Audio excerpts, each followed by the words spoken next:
Hi hello welcome back to my YouTube channel. ಪಾಪು birthday ಆದಾದ್ಮೇಲೆ ಎಲ್ಲರೂ ಹುಷಾರಿಲ್ದಂಗಾಗಿ ಆ್ಯಕ್ಚುಲಿ ಇಂಟ್ರೆಸ್ಟೇ ಹೋಗಿತ್ತು. ಯೂಟ್ಯೂಬಲ್ಲಿ ಇನ್ಸ್ಟಾಗ್ರಾಮಲ್ಲೆಲ್ಲನೂ ಫುಲ್ಲು ಹೋಲ್ಸೇಲಲ್ಲಿ ಎಲ್ಲರೂ ಒಂದು ರೇಂಜಿಗೆ ಮಲಗಿಬಿಟ್ಟಿದ್ವಿ, ವೈರಲ್ ಫೀವರ್ ಆಗಿಬಿಟ್ಟು. ಸೊ ಯೂಟ್ಯೂಬ್ ಸ್ಟಾರ್ಟ್ ಮಾಡಿದ್ಮೇಲೆ ಮತ್ತೆ 2 ದಿನ ಮಾಡಿದರು, ಆಮೇಲೆ ಸುಮ್ಮನೆ ಆದರು ಅಂಥೇಳಿ ಎಲ್ಲರೂ ಆಡ್ಕೊಳ್ಳೋ ಥರ ಆಗಬಾರ್ದು ಎಲ್ಲರೂ. ಸೊ ಇನ್ನು ಮುಂದೆ ಡೈಲಿ ವೀಡಿಯೋಸ್ ಹಾಕೋಣ ಸ್ಟಾರ್ಟ್ ಮಾಡೋಣ ಅಂತ ಮತ್ತು ಅದೇ ಜೋಶಲ್ಲಿ ರಿಟರ್ನ್ ಬಂದಿದ್ದೀನಿ. ಮಾರ್ನಿಂಗ್ ಬೇಗ ಎದ್ದು ಫ್ರೆಶ್ ಅಪ್ ಆಗಿ ಟೀ ಕುಡಿದು ಹಸ್ಬೆಂಡ್ ಆಫೀಸ್ಗೆ ಹೋಗ್ತಾರಲ್ಲ, ಬ್ರೇಕ್ಫಾಸ್ಟ್ ಮಾಡೋಣ ಅಂಥೇಳಿ ತರಕಾರಿ ಎಲ್ಲ ಕಟ್ ಮಾಡ್ಕೊತಿದ್ರೆ ನನ್ನ ಮಗ ಬಂದು ಕಿಚನಲ್ಲಿ ಯಾರೂ ಇರೋಂಗಿಲ್ಲ. ಅವನಿಗೆ ಬಂದು ಹಂಗೆ ಎತ್ಕೊಳ್ಳಿ ಅಂತೇಳಿ ಹಿಂಸೆ ಮಾಡ್ತಿರ್ತಾನೆ. ಇವನ ಕಾಲದಲ್ಲಿ ನಮಗೆ ವೀಡಿಯೋ ಮಾಡೋದು ಕಷ್ಟ ಆಗಿದೆ, ಅಡುಗೆ ಮಾಡೋದು ಕಷ್ಟ ಆಗಿದೆ, ಏನು ಮಾಡೋದು ಕಷ್ಟ ಆಗಿದೆ ನೋಡಿ. ಆ ಕಿಚನ್ ಅಂದರೆ ಏನು ಇಂಟ್ರೆಸ್ಟು ಮಕ್ಕಳಿಗೆ ನನಗಂತೂ ಗೊತ್ತಿಲ್ಲ. ನಾನೇ ಅಂತಲ್ಲ, ನಮ್ಮಮ್ಮ ನನ್ನ ಹಸ್ಬೆಂಡ್ ಯಾರೇ ಇದ್ರೂ ಓಡಿ ಬರ್ತಾನೆ, ಬಂದುಬಿಟ್ಟು ಕಾಲಿಡ್ಕೊತಾನೆ ಎತ್ಕೊಳ್ಳಿ ಅಂತ. ಅಲ್ಲಿ ನಮ್ಮ ಕೆಲಸಗಳು ಆಗೋಲ್ಲ, ಏನೂ ಇಲ್ಲ. ಮತ್ತು ಪಾಪ ನಮ್ಮಮ್ಮನ ಕೈ ಕೊಟ್ಬಿಟ್ಟು ಬಂದು ಮತ್ತು ಅವ್ರ ಆಫೀಸಿಗೆ ಟೈಮ್ ಆಗ್ತಿದೆ ಅಂಥೇಳಿ ಬೇಗ ಬಿಸಿಬೇಳೆಭಾತ್ ಮಾಡೋಣ ಅಂಥೇಳಿ ಎಲ್ಲ ರೆಡಿ ಮಾಡಿಕೊಂಡೆ. ಏನು ಹೆಂಗಾಗ್ಬಿಟ್ಟಿದೆ ಇತ್ತೀಚೆಗೆ ಲೈಫ್ ಅಂದರೆ ಏನು ಇಂಟ್ರೆಸ್ಟೇ ಇಲ್ಲ, ಆ ಥರ ಆಗಿಬಿಟ್ಟಿದೆ. ಏನಕ್ಕೆ ಅಂತಲೂ ಗೊತ್ತಿಲ್ಲ. ಏನು ಪಾಪು ಬರ್ಡೇ ಆದಂಗಿಂದ ಆ ಥರ ಆಗಿದೆ. ಅದು ಯಾರು ಕಣ್ಣು ಬಿತ್ತೋ ಏನು ಕತೆನೋ ನಮ್ಮ ಮೇಲೆ. ಫುಲ್ಲು ಆ್ಯಕ್ಟಿವ್ ಆಗಿದ್ದವಳು ಫುಲ್ಲು ಡಲ್ಲಾಗಿದ್ದೀನಿ ಇವಾಗ. ಆದರೂ ಪರವಾಗಿಲ್ಲ, ಮಾಡ್ಕೊಂಡು ಹೋಗ್ತೀನಿ. ಮತ್ತು ನನ್ನ ಹಸ್ಬೆಂಡ್ ಬಂದರು, ಅವ್ರು ಅವಾಗ ತಾನೇ ಎದ್ದರು. ನೈಟೆಲ್ಲ ಫುಲ್ ಮ್ಯಾಚ್ ನೋಡಿ ಅರೌಂಡ್ 2 o'clock ಮಲಗಿದ್ವಿ ಎಲ್ಲರೂ. ಇವ್ರು ಲೇಟಾಗಿದ್ದರು. ನಮಗೆ ನಿದ್ದೆ ಆಗಲಿ ಬಿಡಲಿ, ಪಾಪು ಎದ್ದ ತಕ್ಷಣ ನಾನು ಎದ್ದೇಳಬೇಕಲ್ಲ ಜೊತೆಗೆ. ನೋಡಿ, ಮಗು ಹಾಕಿನ ಮುಂಚೆ 10 o'clock 11 o'clock ಆಗ್ತಿತ್ತು ಎದ್ದೇಳೋಕ್ಕೆ. ಇವಾಗ 6:30 ಅಂದರೆ ಎದ್ಬಿಡ್ತಾನೆ. ಅವನ ಜೊತೆಗೆ ನಾವು ಎದ್ದೇಳಬೇಕು. ಬ್ರೇಕ್ಫಾಸ್ಟ್ ಬಿಸಿಬೇಳೆಭಾತ್ ಮಾಡಿದ್ದೆ. ನೆಕ್ಸ್ಟು ತಿಂಡಿ ತಿಂದ್ಕೊಂಡು ನ್ಯೂಸ್ ನೋಡ್ಕೊಂಡು ಕೂತ್ಕೊಂಡಿದ್ವಿ.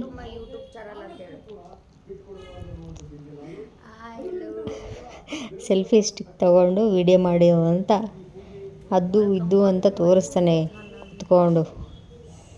ಅದಕ್ಕೆ ಸೆಲ್ಫಿ ಸ್ಟಿಕ್ ಇಟ್ಕೊಂಡು ಮಾತಾಡಿಸ್ತಾ ಇದ್ದೀನಿ ಅವನಿಗೆ. ಎಲ್ಲ ಗೊತ್ತಾಗುತ್ತೆ ಇವನಿಗೆ. 1 year ಅಷ್ಟೇ, ಆದ್ರೂ 2 years ಮಕ್ಕಳಿರಲ್ವ, ಆ ಥರ ಫುಲ್ ಫಾರ್ವರ್ಡ್. ನೋಡಿ, ಆ ಮೊಬೈಲ್ ಇಟ್ಕೊಂಡು ಹಿಂಗೆ ಮಾಡೋದು ಬೆರಳಲ್ಲಿ ಏನೇನೋ ಕಲಿತಾರೆ. ನಮ್ಮ ಥರ ದಡ್ರೇನಿಲ್ಲ ಈಗಿನ ಮಕ್ಕಳು, ಫುಲ್ ಫಾಸ್ಟ್ ಇದ್ದಾರೆ. ಮತ್ತು ಅಲ್ಲಿ ಸ್ಟೇರ್ಸ್ ಇದೆಯಲ್ಲ, ಅಲ್ಲಿ ಹೋಗಿ ನಿಂತ್ಕೊಂಡು ಅವ್ನು ರೋಡಾಗಿ ಹೋಗಿ ಬರೋದನ್ನೆಲ್ಲ ನೋಡಬೇಕಂತೆ. ಅಲ್ಲಿ ಕರ್ಕೊಂಡೋಗ್ರಿ ಅಂತ ಹೇಳ್ತಾನೆ ಯಾರೇ ಎತ್ಕೊಂಡ್ರು. ಹಾಗೆ ಆಟ ಆಡ್ಕೊಂಡು ಮಗು ಜೊತೆ ಅವನಿಗೂ ಬ್ರೇಕ್ಫಾಸ್ಟ್ ಮಾಡಿಸಿ ಪಾಪುಗೆ ಇಡ್ಲಿ ಮಾಡಿ ತಿನ್ನಿಸಿದ್ವಿ. ನಾವು ಬಿಸಿಬೇಳೆಭಾತ್ ತಿಂದ್ವಿ. ಪಾಪ ಬಾಯಲ್ಲೇನೋ ಇಟ್ಕೊಂಡಿದ್ದ, ಅದೇ ಬಿದ್ದೋಯ್ತು ನೋಡಿ. ಮನೆಗೆ ಎಲ್ಲರೂ ಇದ್ದರೆ ಅವ್ರ ಹತ್ರ 5 ನಿಮಿಷ ಹೋಗ್ತಾನೆ, ಇವ್ರ ಹತ್ರ 5 ನಿಮಿಷ ಹೋಗ್ತಾನೆ. ಸರಿ ಆಯಿತು, ತಿಂದಿದ್ದಾಯಿತು, ಎಲ್ಲ ಆಯಿತು, ಬಾ ಮಲಗ್ಸೋಣ ಅಂತೇಳಿ ಬೆಡ್ರೂಮಿಗೆ ಕರ್ಕೊಂಬಂದ್ರೆ ನೋಡಿ, ಅವ್ನು ಮಲಗ್ಸೋಕ್ಕೆ 2 hour ಬೇಕು ನನಗೆ ಆಟ ಆಡಿಸಿ. ಬರ್ಡೇಗೆ ಗೊಂಬೆಗಳೆಲ್ಲ ಗಿಫ್ಟ್ ಬಂದಿದ್ದಾವೆ. ಅಲ್ಲೊಂದು ಇಲ್ಲೊಂದು ಬೆಡ್ರೂಮಲ್ಲಿ ಹಾಲಲ್ಲಿ ಎಲ್ಲ ಕಡೆ ಇಟ್ಕೊಂಡು ಆಟ ಆಡ್ತಿರ್ತಾನೆ ನೋಡಿ. ಅದು ಎಲಿಫೆಂಟ್ಗೆ ಎಲಿ ಅಂತೇಳಿ ನೇಮ್ ಇಟ್ಟಿದ್ದಾರೆ ಅಪ್ಪ ಮಗ ಸೇರಿಕೊಂಡು. ಅದು ನನ್ನ ಫ್ರೆಂಡು ನವೀನ್ ತಂದು ಕೊಟ್ಟಿದ್ದು ಕೊಲಿಗ್ಗು. ಚೆನ್ನಾಗಿದೆ ಒಂಥರ. ಅದನ್ನು ಯಾವಾಗಲೂ ಇಟ್ಕೊಂಡು ಆ ಥರ ಆಟ ಆಡ್ತಿರ್ತಾನೆ. ಬೇರೆ ಗಿಫ್ಟ್ಗಳಿಗಿಂತ ಈ ಥರ ಗೊಂಬೆಗಳು ಅವೆಲ್ಲ ಕೊಡಿಸಿದ್ರೆ ನೋಡಿ ಆಟ ಆಡ್ಕೊಂಡಿರ್ತಾರೆ. ಇವನಿಗೆ ಒಳ್ಳೆ ಬೆಡ್ಡಲ್ಲಿ ಆಟ ಆಡೋದು ಹೆಂಗಾಗಿದೆ ಅಂದರೆ, ನಿಲ್ಲೋದು ಬೇಕಂತಲೇ ಬೀಳೋದು ನೋಡಿ. ಯಾವಾಗಲೂ ಇದೇ ಥರ ಮಾಡ್ತಾನೆ. ಈ ಕಡೆ ನೋಡಿ ಎಷ್ಟು ಪಿಲ್ಲೋ ಬೆಡ್ಶೀಟು ಬರೋದೆಲ್ಲ ಜೋಡಿಸ್ಬಿಟ್ಟಿದ್ದೀನಿ ನಾನಂತೂ. ನಿದ್ದೆಗಣ್ಣಲ್ಲಿ ಸುಮ್ಮನೆ ಎದ್ದೆದ್ದು ಕೆಳಗೂ ಮೇಲೆಗೂ ಹೋಗ್ತಾ ಇರ್ತಾನೆ, ಎಲ್ಲಿ ಬೀಳ್ತಾನೆ ಅಂತೇಳಿ ಭಯ ಆಗಿಬಿಡುತ್ತೆ. ಫುಲ್ಲು ಪಿಲ್ಲೋ ಬೆಡ್ಶೀಟು ಯಾವುದ್ಯಾವ್ದು ಇದೆಯೋ ಮನೆಯಲ್ಲಿ ಎಲ್ಲನೂ ಹಾಕ್ಬಿಟ್ಟಿದ್ದೀನಿ ಬೆಡ್ ಮೇಲೆ ಕೆಳಗಡೆ. ನೋಡಿ ಇದೇನೋ ಹೊಸ್ದಾಗಿ ಕಲ್ತ್ಬಿಟ್ಟಿದ್ದಾನೆ ಹೆಂಗೆ ಬಗ್ಗೆ ನೋಡೋದು. ಏನೆಲ್ಲ ವೀಡಿಯೋ ಮಾಡೋಕ್ಕೆ ಅಂಥೇಳಿ ನಾನು ಮೊಬೈಲ್ ಹಿಡ್ಕೊಂಡು ಹೋಗ್ತೀನೋ ಎಲ್ಲ ಕಡೆನೂ ಬಂದು ಮೊಬೈಲ್ ಹಿಡ್ಕೊಂಡು ಎಸಿತಾ ಇರ್ತಾನೆ. ಏನು ವೀಡಿಯೋ ಮಾಡೋಕ್ಕೆ ಬಿಡಲ್ಲ, ಒಂದು ಕೆಲಸ ಮಾಡೋಕ್ಕೆ ಬಿಡೋದಿಲ್ಲ ಇವನು.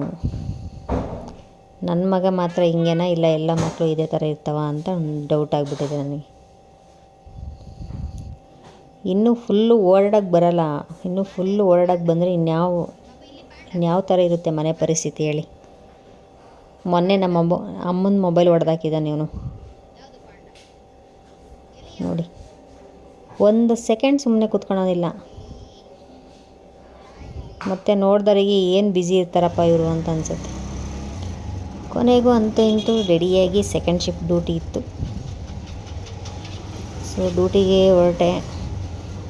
ನಮ್ಮ ಹೊಸ ರೋಡಲ್ಲಂತೂ ಯಾವಾಗಲೂ ಟ್ರಾಫಿಕ್ ಇರುತ್ತೆ ನೋಡಿ. ನಮ್ಮ ಮನೆ ಲೈನಿಂದ ಮೇನ್ ರೋಡ್ವರೆಗೂ ಫುಲ್ಲು ಟ್ರಾಫಿಕ್ ಇರುತ್ತೆ ಪ್ರತಿದಿನ. ಮತ್ತು ಸಾಟರ್ಡೆ ಬಂದುಬಿಟ್ರಂತೂ ಮುಗ್ದೇ ಹೋಯ್ತು. ಡ್ಯೂಟಿ ಮುಗಿಸ್ಕೊಂಡು ಹಸ್ಬೆಂಡ್ ಬಂದಿರೋ ಜೊತೆ ಕರ್ಕೊಂಡು ಹೋಗೋಕ್ಕೆ ಡ್ಯೂಟಿ ಮುಗಿಸ್ಕೊಂಡು ಹೋಗ್ತಾ ಇದ್ವಿ. ಬೆಂಗಳೂರು ಒಂಥರ ನೈಟ್ ಆದ್ರೇ ಚೆಂದ ನೋಡೋಕ್ಕೆ. ಫುಲ್ ಲೈಟಿಂಗ್ಸ್ ಪಳ ಅಂತಿರ್ತಂಗೆ. ಡೇಗಿಂತ ನೈಟ್ ನನಗೆ ತುಂಬ ಇಷ್ಟ.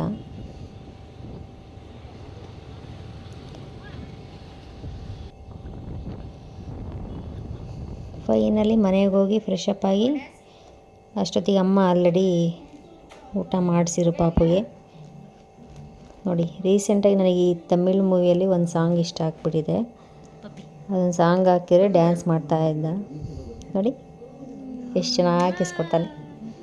ಅಯ್ಯೋ ಕ್ಯೂಟ್. ಈ ಮಕ್ಳ ಜೊತೆ ಈ ಥರ ನಾವು ಮಕ್ಕಳಾಗಿ ಆಟಾಡೋದ್ರಿಂದ ಏನು ಚೆನ್ನಾಗಿರುತ್ತೋ. ಅವ್ನ ಸ್ಮೈಲೇ ಚೆಂದ, ಯಾವಾಗಲೂ ಈ ಅಂತಿರ್ತಾನೆ.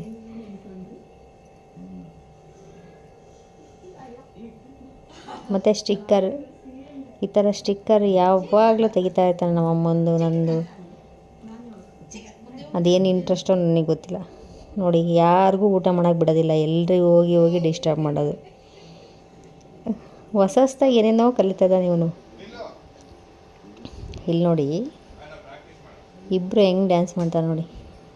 ಅವನಿಗೆ ಫುಲ್ ನಡೆಯೋಕ್ಕೆ ಬರ್ತಿಲ್ಲ, ನಿಧಾನಕ್ಕೆ ಹೆಜ್ಜೆ ಹಿಡ್ಕೊಂಡು ರೌಂಡ್ ಆಗ್ತಿರೋದು ನೋಡಿ. ಫುಲ್ಲು ಕಾಮಿಡಿ ಆಗಿದೆ. ಅವನ ಜೊತೆಗೆ ನನ್ನ ಹಸ್ಬೆಂಡ್ ಬೇರೆ ನೋಡಿ, ಒಂಥರ ಕಾಮಿಡಿಯಾಗಿ ಚೆನ್ನಾಗಿರುತ್ತಲ್ಲ ನೋಡಿ. ಒಬ್ಬರಿಗೂ ನೆಮ್ಮದಿಯಾಗಿ ತಿನ್ನೋಕ್ಕೆ ಬಿಡೋದೇ ಇಲ್ಲ ಇವನು. ಇಲ್ಲ ನಾವು ಊಟ ಮಾಡಬೇಕು ನೆಮ್ಮದಿಯಾಗಿ ಅಂದರೆ ಅವ್ನು ಎತ್ಕೊಂಡು ಹೊರಗಡೆ ಹೋಗಬೇಕು. ಎಲ್ಲರ ಹತ್ರ ಹೋಗ್ಬಿಟ್ಟು ತಟ್ಟೆ ಎಳೆಯೋದು ಆ ಥರ ಮಾಡ್ತಾ ಇರ್ತಾನೆ. ಫೈನಲಿ ಅವನಿಗೆ ಆಟ ಆಡಿಸಿ ಕೊನೆಗೆ ಮಲಗಿಸೋ ಅಷ್ಟೊತ್ತಿಗೆ 11 ಆಯಿತು.